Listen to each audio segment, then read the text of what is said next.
Hello guys, welcome to my channel. Episode की शुरुआत वीर से होती है। वो रानी को उसकी ज्योमेट्रिक किट लौटाने के लिए कॉलेज आता है। वो वहाँ पे राजेश्वरी को देखता है। वो कहता है कि तुम यहाँ क्या कर रही हो? रानी को बदला लेने के लिए या फिर उसे चोट पहुँचाने के लिए आई हो? वो कहती है कि मैं यहाँ किसी काम से आई थी।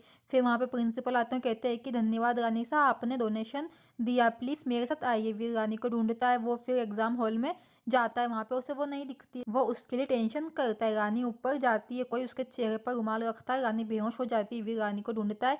रणविजय वो किडनैपर निकलता है। वो कहता है कि अगर वीर की माँ हमारे बीच नहीं आ सकती तो आप कौन है? वो कमरे में फिर उस रुमाल को आग लगा देता है। रानी ने आंखें खोली। रणविजय उसके मुंह पर हाथ रख देता है। रानी उसका मुंह नहीं देख पाती है। फिर रानी उससे छुटवाने की कोशिश करती है। वीर रानी को फोन लगाता है। वो टेंशन करता है। फिर वो ऊपर जाता है। वीर कहता है कि रानी तुम कहाँ पे हो? रानी उसकी आवाज़ निकालने की कोशिश करती है। वो रणविजय को फिर मारने की कोशिश करती है। वीर कमरे के बाहर आता है और फिर गेट खोलने की कोशिश करता है। रणविजय डर जाता है। वो दौड़ता है। रानी वहाँ फिर उसे नहीं दिखती। वीर कमरे में रानी को ढूंढता है। वीर कहता है कि रानी तुम कहाँ पे हो? रानी फिर कबर्ड में बंद रहती है। रणविजय खिड़की से बाहर कूद जाता है। उसका पैर में चोट लग जाती है। वीर रानी को फिर कॉल करता है। अलमारी में उसका फ़ोन बजता है। वीर कहता है कि रानी क्या आप अंदर है? वो अलमारी तोड़ देता है। फिर रानी बेहोश निकलती है। फिर वीर रानी को बाहर निकालता है और कहता है कि अपनी आंखें खोलो। फिर वीर कहता है रानी ये किसने किया? वीर उसे फिर पानी उस पर डालता है। वीर कहता है तुम ठीक हो? वो उसे फिर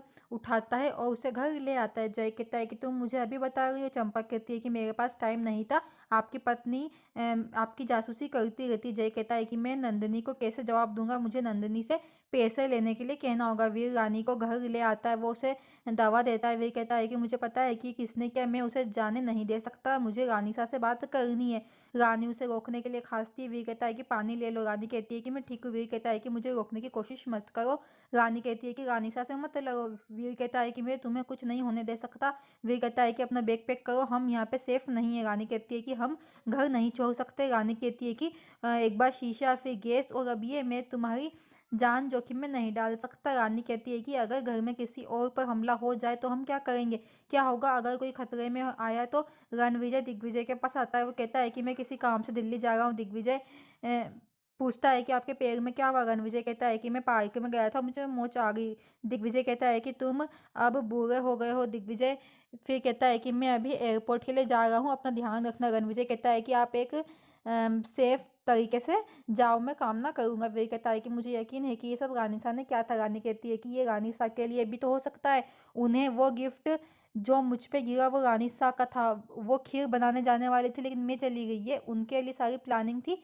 वे कहता है कि फिर कॉलेज में क्या हुआ था? वो केवल वहाँ पे रानी सा ही थी। रानी कहती है कि मेरे पास कुछ सबूत था और कोई उसे लेना चाहता था। मेरे पास रसोई में एक मुझे रुमाल मिला था, पाइप काटने वाले के पास जरूर उसके फिंगरप्रिंट होना चाहिए। मैं उंगलियों के निशान से मैच करना चाहती थी, उस व्यक्ति ने उसे जला दिया। वी कहता है कि तुम क्या कह रही हो? अपने दिमाग का इस्तेमाल करना बंद करो और यहाँ से चले जाओ। रणविजय कहता है वीर तुम उसके साथ इतनी जोर से क्यों बात कर रहे हो? माफी मांगो। रानी चली जाती है। वीर कहता है कि मुझे माफ कर दो। फिर इतने में देखता है कि रानी चली गई है। फिर वीर कहता है कि अपने पिता के लिए इतना अच्छा होने के लिए धन्यवाद। रानी सा ने उसे कभी स्वीकार नहीं किया। रणविजय फिर उसे गले लगा लेता है। रानी अपने दोस्त को फोन करती है, पूछती है कि क्या उसने कॉलेज की सीसीटीवी फुटेज देखी? वो कहती है हाँ, जिस आदमी को आपने अखबार में फोटो छापा था वो ही कल कॉलेज आया था। रानी हैरान हो जाती है।